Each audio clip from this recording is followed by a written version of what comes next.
Бидний биеийн хэсэг бүр тодорхой гариг эрхстэй холбоотой байдаг. Үүнийг мэдгүй. Сэтгэлтэй сартай холбоотой. Учир нь хэвийн биш хүнийг лунаадаг гэж ярьдаг та.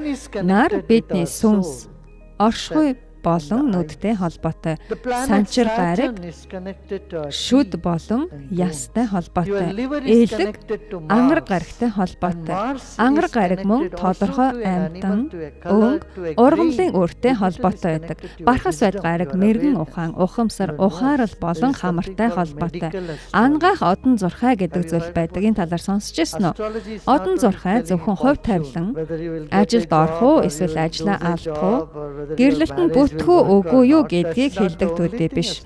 Зөвхөн ингээд зогсолгүй таны биеийг бүхэлд нь хилээд өгдөг. Эрт үеийн хүмүүс гэж хэлдэг байсан нь хоол 6 амттай гэсэн утгатай.